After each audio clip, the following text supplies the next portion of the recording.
नमस्कार दोस्तों, omni channel में आपका स्वागत है। जी हाँ दोस्तों, 1353वें दिन का क्लास है। और अगर आप इंग्लिश नहीं पढ़ पाते हैं, अंग्रेजी पढ़ने में अपने आप को असमर्थ या आप घबराते हैं, समझ में नहीं आता कैसे कहाँ से शुरू करें, तो दोस्तों ये वीडियो बहुत ही आसानी से आप इसका फ़ायदा उठा सकते हैं, लाभ उठा सकते हैं। क्योंकि इस वीडियो में यही बात होगी कि इंग्लिश को कैसे पढ़ा जाता है, आपकी क्या गतिविधियाँ होनी चाहिए, कैसे लिखा जाता है, या कह सकते हैं कि बोलने में भी क्या क्या किस किस बात का ध्यान रखना है, किस तरह से इसको काम करना है, इस पर इंग्लिश को लेकर वो आप यहाँ सीख सकते हैं। तो चलिए शुरू करते हैं। इंग्लिश कैसे पढ़े समझे, ये तो बहुत ज़रूरी है। और how to read, write and speak in English. दोस्तों सबसे पहले जो बात है, आपको ये याद रखना चाहिए हमेशा कि देखिए, किसी भी भाषा में हमेशा जीरो से शुरू करना चाहिए। जी हाँ, शून्य से शुरू करना चाहिए। शून्य से। शून्य क्या, किसी भाषा का शून्य क्या हो सकता है? सोचिए, किसी भाषा का शून्य क्या हो सकता है? जी हाँ, तो किसी भी भाषा का शून्य जो है, उस भाषा का अपना जो है वर्णमाला, हिंदी में तो वर्णमाला में कहूँगा, इंग्लिश में जो है अल्फ़ाबेट कहेंगे। ठीक है, अल्फ़ाबेट। या जो भी भाषा में कुछ जो होती है शुरुआत, जो थी शुरू कहाँ से करते हैं। अगर इंग्लिश सिखाने के लिए किसी बच्चे को बोला जाता है तो सीधा आप क्या बताते हैं? ABCD बताते हैं, अल्फ़ाबेट बताते हैं। तो दोस्तों ये है इंग्लिश लैंग्वेज का जो है लिखने का तरीका, रोमन लिपि है ना। तो स्क्रिप्ट जो है रोमन है। अब देखिए, हिंदी भाषा में हिंदी भाषा को देवनागरी लिखी में जाती है। तो कुछ टॉपिक्स में ध्यान रखिए। अल्फ़ाबेट में 26 लेटर होते हैं, जो कि यहाँ मैंने दिया। और ये दो तरह से लिखे जाते हैं, एक्चुअली 3 तरह से लिखे जाते हैं। एक तो कैपिटल लेटर्स, दूसरा जो है स्मॉल लेटर, और बीच वाला भी एक लेटर होता है जिसे कर्सिव राइटिंग में हम लोग बोलते हैं। ठीक है, ज़्यादातर अब जो है कर्सिव राइटिंग पे जो है फोकस किया जाता है, जो कि 4 लाइन वाली बुक जो होती है, कॉपी होती है, उस पर लिख कर प्रैक्टिस करते हैं और उसी के अनुसार जो है ढाल लेते हैं। कैसे कुछ लिखना है ये आपको मैंने हमेशा बताया है। तो और अल्फ़ाबेट के जो कैपिटल लेटर्स है उसको कहाँ किस तरह से लिखना है उसकी भी चर्चा मैंने की है। अब चलिए, ये तो बेसिक बातें थी। और देखिए, अल्फ़ाबेट में कॉन्सोनेंट बहुत ही महत्वपूर्ण है और वॉवेल भी बहुत महत्वपूर्ण है, उससे भी ज़्यादा। जैसे कि कॉन्सोनेंट में क्या क्या होता है, तो डी होता है, C, D, F, G, H, J, K, L, M, N, O, P। आपके दिमाग में कुछ बातें आ रही होगी, R, S, T, U, S, T, V, W, X, Y, Z। जी हाँ, तो आपके दिमाग में ये बातें आए क्या है, A, E, I, O, U, इसमें मैंने पढ़ा नहीं या कॉन्सोनेंट में होता नहीं है। दोनों बातें आए, दोनों में से एक बात तो आई होगी। दोस्तों कॉन्सोनेंट में A, I, O, U नहीं होता है, तभी तो एक कॉन्सोनेंट है, जो कि हिंदी के व्यंजन के समान है, समानांतर है।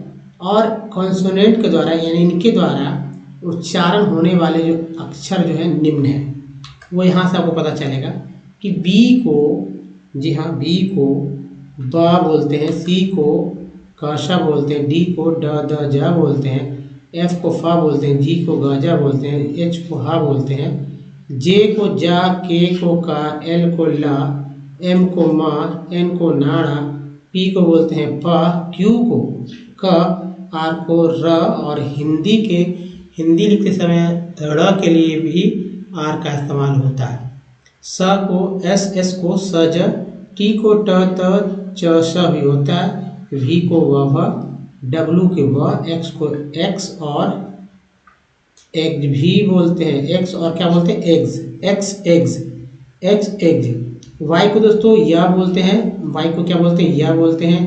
Z को ज और झ बोलते हैं, Z को क्या बोलते हैं, ज और झ। ये हुआ दोस्तों। उसके अलावा आप जो है ये संयुक्त लेटर को याद, डबल लेटर को याद रखिए। जैसे यहाँ मैंने बताया कि क के लिए Q तो है, जो कि यहाँ मैंने बता दिया था, ठीक है। लेकिन CS से भी क होता है, CK से भी क होता है, Q, U, E से भी क होता है। अब C से क और स दोनों होता है। स कब होगा, तो जब C के बाद E आए, जब C के बाद I आए, तब CI या CE से स होता है। दोस्तों इस पे एक महारत हासिल कर लीजिए, क्योंकि अगर कोई वर्ड मीनिंग आया, जैसे मान लीजिए एम लिखा हुआ है तो तुम एम पढ़ेंगे, लेकिन इसी एम के बगल में ओ लिख दें, एल लिख दें, डी लिख दें, ए लिख दें, वाई लिख दें, तो ये एम जो है MONDAY बोलेंगे, कोई डाउट नहीं है। लेकिन अब जो है इसे पढ़ेंगे क्या, संयुक्त रूप से इसे क्या पढ़ेंगे। तो दोस्तों संयुक्त रूप से पढ़ते समय एम को एम, ओ को ओ, एन को एन, डी को डी, ए को ए, वाई को वाई नहीं पढ़ेंगे, बल्कि बस संयुक्त रूप से बस ये पढ़ेंगे। क्या मैंने लिखा है आप बताइए, क्या लिखा है। मैं संयुक्त रूप से ये पढ़ेंगे। मन, देखिए यहाँ से यहाँ देख पा रहे हैं मन, और यहाँ से यहाँ देख पा रहे हैं डे, 2 बार में पढ़ देंगे, 2 अक्षर पढ़ देंगे मंडे। तो हर वर्ड मीनिंग में ऐसे ही करना होता है।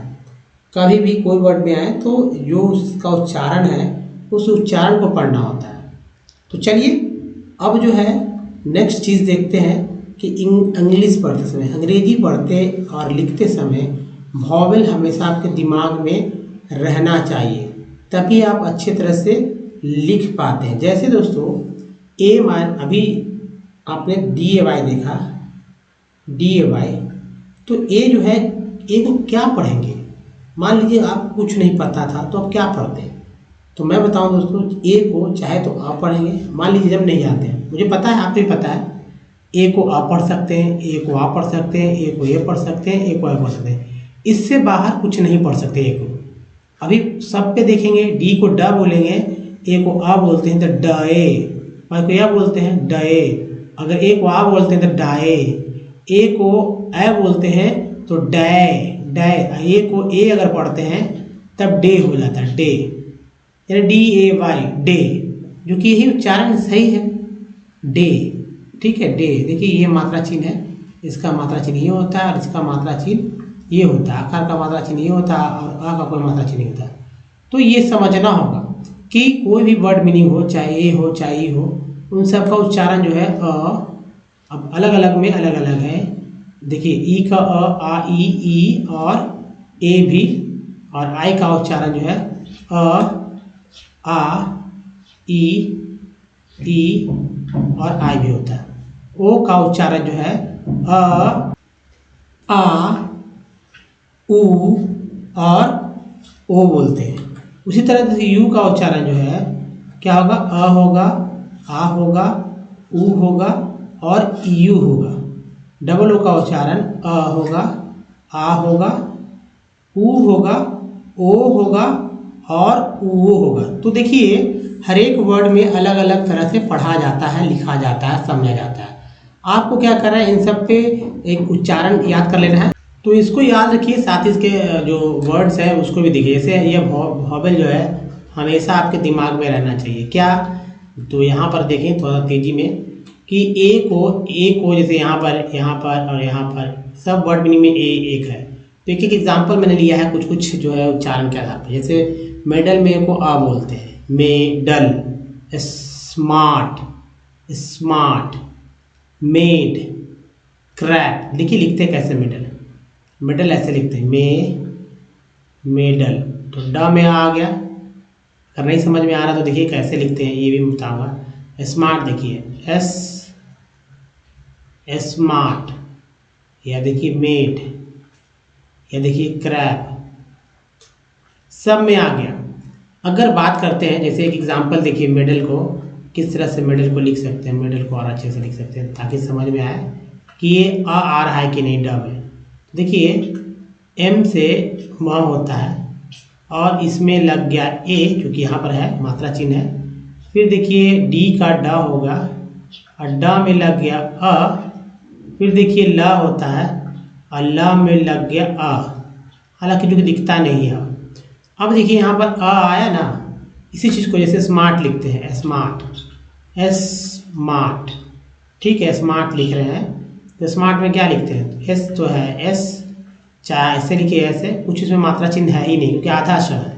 अब देखिए म में आ लिख गया, आ यहाँ पर आ गया, और ट में स्मार्ट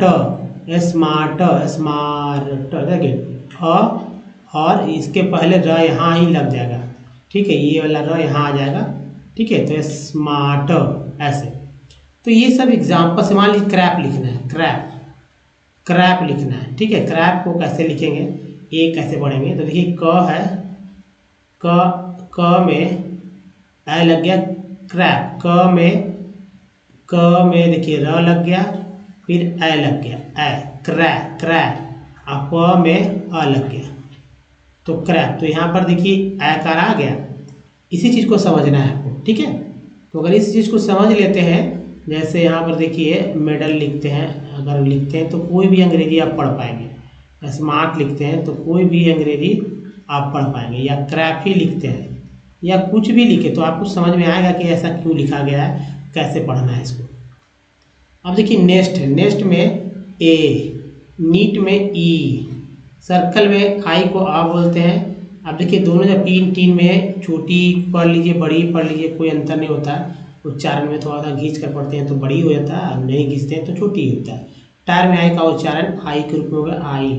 सन में ओ का उच्चारण जो है एस, सन में ओ का उच्चारण आ होता है। अबाउट में ओ का उच्चारण जो है अबाउट आ हो गया।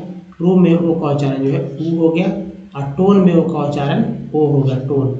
उसी तरह से सन में यू का उच्चारण जो है आ हो गया, पुट में यू का उच्चारण जो है ऊ हो गया, और म्यूट में यू का उच्चारण यू, म्यूट।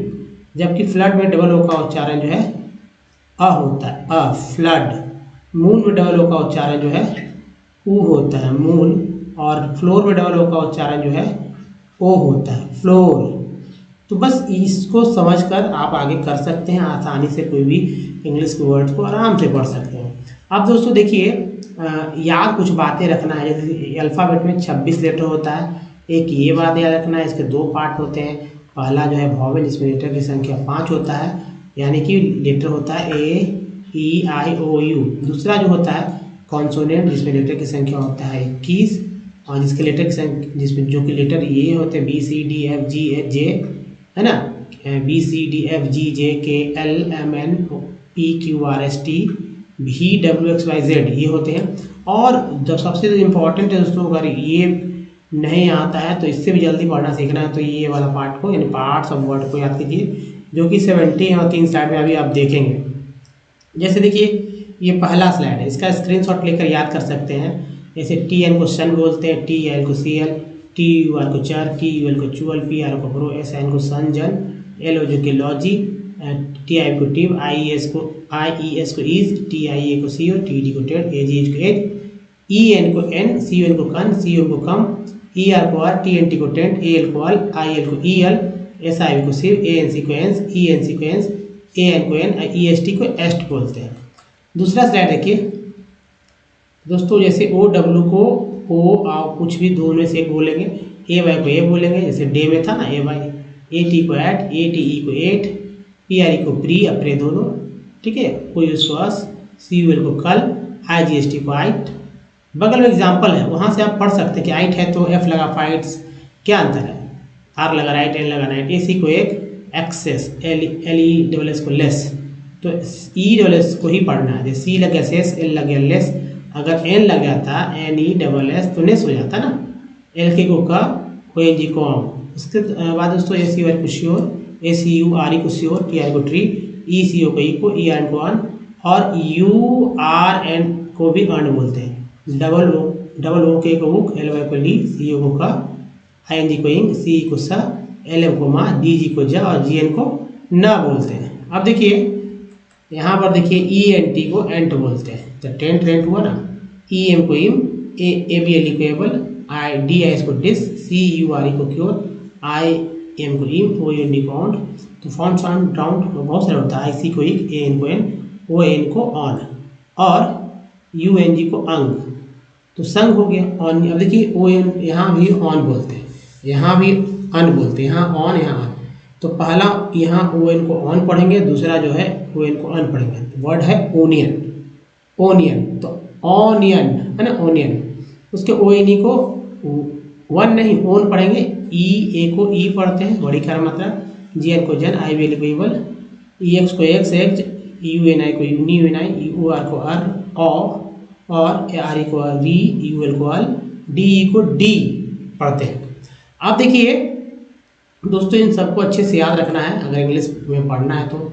और हर एक दिन क्या करना है, प्रतिदिन दोस्तों अंग्रेजी अखबार पढ़ना है। एक ही अखबार लिख लीजिए ओल्ड वाला, और उसको जब तक मतलब अच्छे तरह से पढ़ न ले उसको रखे रहना है। हर एक लाइन पढ़ना है, नहीं भी आए तो कॉपी पे लिखने की भाई आखिर मुझे ये नहीं आ रहा है। अंग्रेजी की किताबें ले लें, आप उपन्यास भी लेकर पढ़ सकते हैं, मैगजीन ले लें। नहीं आएगा पुरानी में लेना है ताकि बजट आपका न बने, ओल्ड ले लें, ये भी किसी बुक स्टॉल में जाकर खरीद लें पढ़ने के लिए। और इंग्लिश, जी हाँ इंग्लिश मूवी देखना है, यूट्यूब पे जो भी इंग्लिश मूवी है वो अवेलेबल है। और सबटाइटल्स वाला भी देखिए, ओटीटी प्लेटफॉर्म वाला देखिए, सबटाइटल्स को हिंदी इंग्लिश इंग्लिश हिंदी करके देखिए, सीखने समझने में आपको बहुत हेल्प मिलेगी। अंग्रेजी समाचार सुनना है, इंडिया टुडे वाले न्यूज़ सुनिए, आपको और जल्दी क्लियर हो जाएगा, क्योंकि आज तक तो आप देखते ही होंगे, बहुत सारे न्यूज़ भी देखते होंगे। पढ़ने की शुरुआत जो है वो धीमी गति से करना है, स्लो पढ़ना है, ना कि फास्ट पढ़ना है, स्लो पढ़ना है। और प्रत्येक शब्द का उच्चारण जो है सही करने की कोशिश करना है, गलत नहीं। इसके लिए 64 पार्ट्स ऑफ वर्ड और अल्फ़ाबेट के सारे उच्चारण को याद रखना है। ऊंची आवाज़ में दोस्तों, जी हाँ ऊंची आवाज़ में पढ़ने की आदत डालना है, ताकि आपकी बात आपके ही दिमाग में अच्छे से स्थिर होकर सेट हो जाए, ताकि आप भूल न सकें। ये काम दोस्तों 21 दिन, जी हाँ 21 डेज कर लीजिए, आपको ये सारे हैबिट में आ जाएंगे। और हैबिट जब बन जाएगी ना तो आप अच्छे से इंग्लिश जुनून की ज़रूरत ही नहीं पड़ेगी। तो चलिए दोस्तों, एक सबसे इम्पोर्टेंट बात है कि वर्ड्स को समझ लिया जाए। आज का जो है वर्ड मीनिंग क्या है और उसको कैसे उच्चारण करेंगे, यहाँ पर देखिए दोस्तों। वीडियो अच्छा लगता है तो नीचे एक लाइक बटन है, लाइक कर दीजिए। जितने लोग देखते हैं बस एक लाइक कर दीजिए, एक लाइक करिए, बस एक लाइक, जी हाँ। अब वाला वर्ड है दोस्तों फियास्को। फियास्को का अर्थ होता है विफलता, बस घोर असफलता या बंटाधार। विफलता, घोर असफलता या बंटाधार को बोलते हैं फियास्को। क्या बोलते हैं? फियास्को। नेक्स्ट वर्ड है दोस्तों पाउपर। पाउपर का अर्थ है कंगाल, निर्धन, बेसहारा निसहाय व्यक्ति। कई वर्ड है, यानी व्यक्ति है, कंगाल व्यक्ति, निर्धन व्यक्ति, बेसहारा व्यक्ति, निसहाय व्यक्ति। ये व्यक्ति सभी में जुड़ गया है, कंगाल में, निर्धन में, बेसहारा में। कंगाल व्यक्ति, निर्धन व्यक्ति, बेसहारा व्यक्ति, निसहाय व्यक्ति। तो 4 वर्ड यहाँ पर हो जाते हैं। पाउपर का अर्थ है दोस्तों पाउपर। नेक्स्ट है तो इंसॉल्वेंट। इंसॉल्वेंट मीन्स होता है दिवालिया, ऋण चुकाने में जो असमर्थ होता है उसे या उन्हें जो है इंसॉल्वेंट कहेंगे, इंसॉल्वेंट। नेक्स्ट वर्ड है दोस्तों पैरागॉन। पैरागॉन जो कि चप्पल नहीं होता है, यहाँ पे पैरागॉन का मतलब होता है जो कि चप्पल का एक ब्रांड भी है, पैरागॉन है। पैरागॉन मीन्स नमूना, आदर्श, मूर्तिमान आदर्श, पैरागॉन। अगला वर्ड मीनिंग है ऑगर। ऑगर का अर्थ है भविष्यवाणी करने वाला, भविष्यवेत्ता, सगुनिया, सगुन की बात करने वाला को ऑगर कहते हैं। अभी हाल ही में ऑगर मशीन का भी चर्चा हुआ था सिलक्यारा टनल में, जो कि हिमाचल में जो 41 मजदूर फंसे हुए थे, वहाँ ऑगर मशीन की चर्चा होती है। ऑगर मशीन ने ही जो है मतलब जो टनल है उसको क्लियर किया था, जो भी मलबा था उसको हटाया था। अब देखिए नेक्स्ट है दोस्तों माउंडर। माउंडर का मतलब है फिजूल की बात करना या बुड़ाना, बुदबुदाना, फिजूल की बातें करना ना, माउंडर। तो दोस्तों इसके वाले बकवाद करना भी दोस्तों, बहकी बातें करना।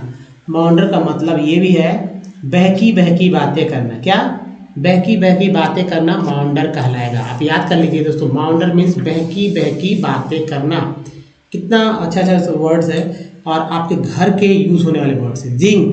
जिंक मीन्स होता है, जिंक का मतलब होता है कतराकर बच जाना, कन्नी कटाना। कन्नी उसने कन्नी कटा लिया भाई, टाल दिया, टाल मटोल करना, धोखा देना, छल करना, जिंक।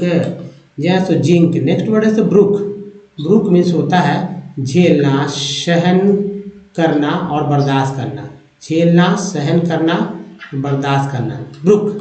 नेक्स्ट वर्ड मीनिंग है कॉर्प्यूलेंट। कॉर्प्यूलेंट मीन्स होता है मोटा तथा भारी, स्थूल या मांसल। मोटा तथा भारी, स्थूल या मांसल, कॉर्प्यूलेंट या छुलकाय भी बोलेंगे, कॉर्प्यूलेंट। नेक्स्ट वर्ड मीनिंग है है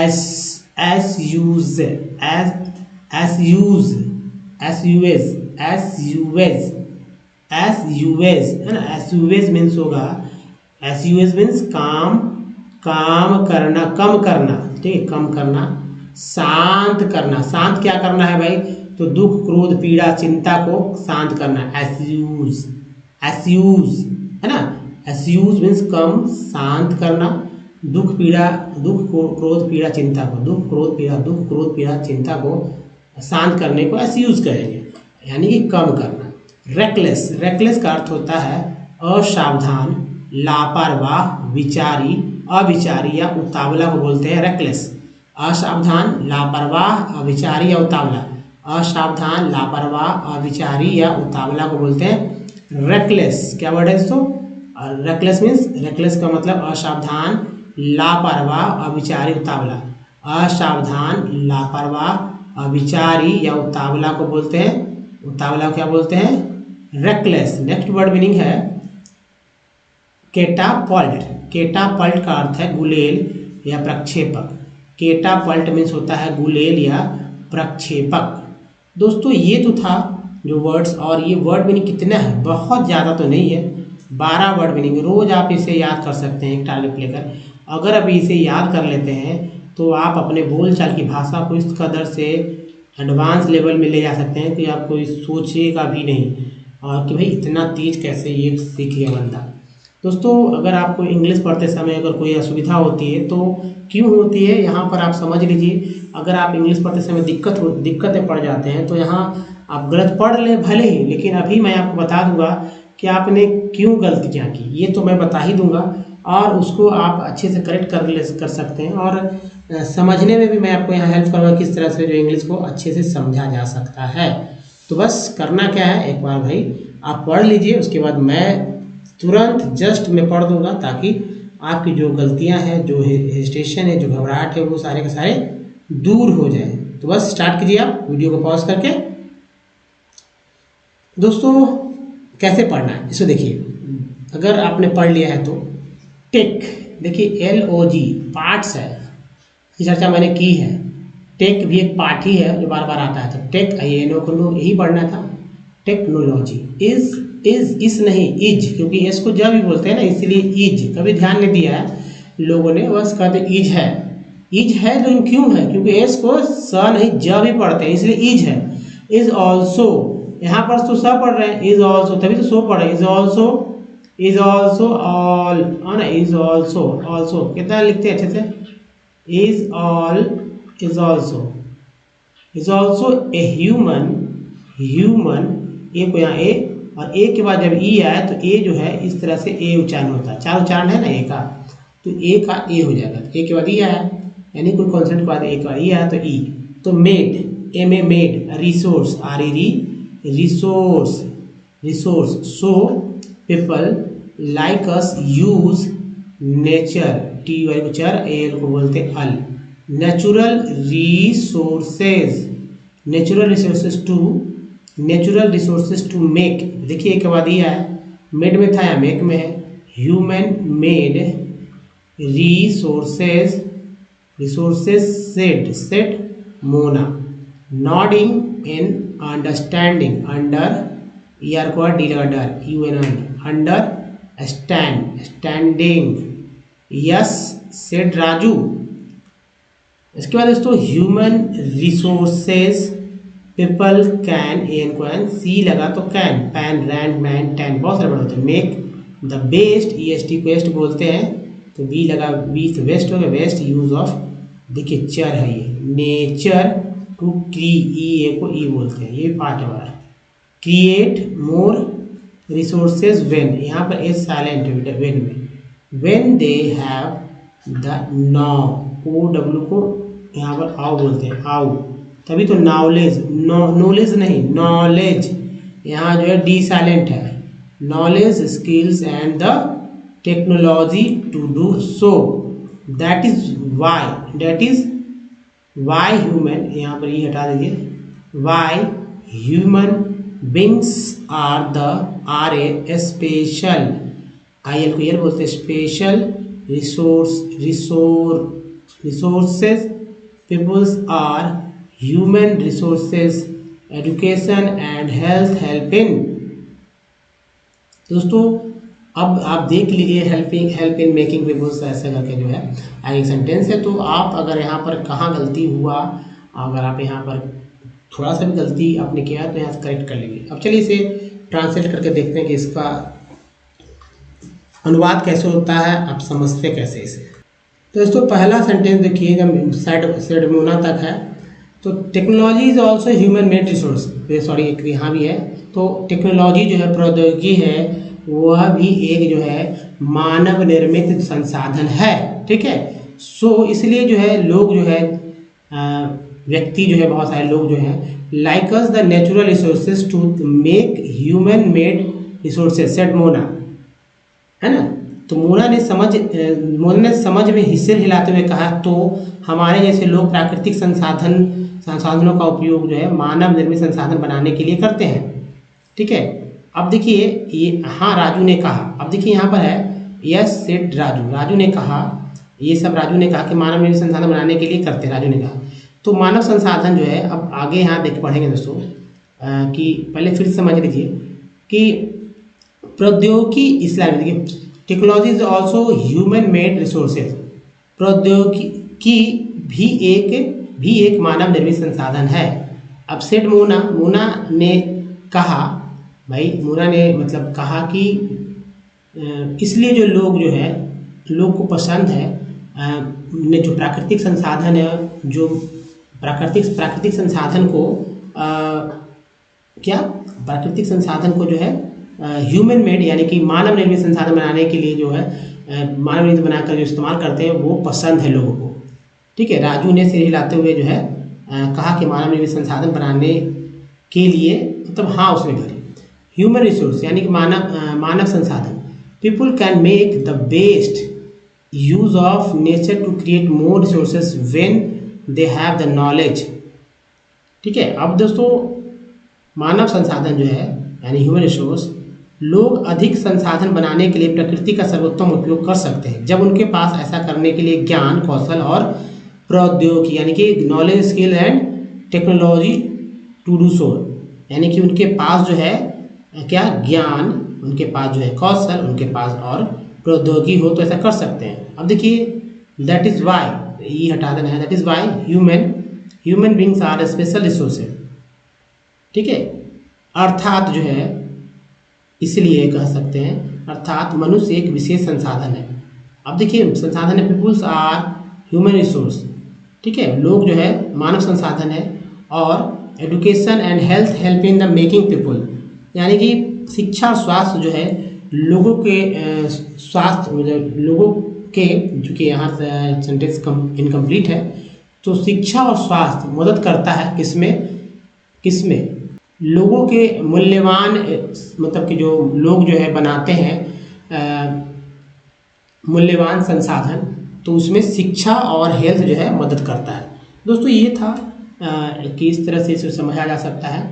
तो इस वीडियो में दोस्तों यहीं तक। वीडियो अगर अच्छा लगा तो प्लीज़ लाइक करके जो है चैनल को सब्सक्राइब करें, घंटी को दबाएं आने वाले वीडियो के लिए, जिससे कि वीडियो की जानकारी सबसे पहले आपको मिल सकती है। और शेयर कर दीजिए एक व्यक्ति को, कम से कम एक ग्रुप में, ताकि और भी लोग इसका फ़ायदा उठा सके दोस्तों। तो इस वीडियो में यहीं तक। धन्यवाद, थैंक्स फॉर वॉचिंग, धन्यवाद।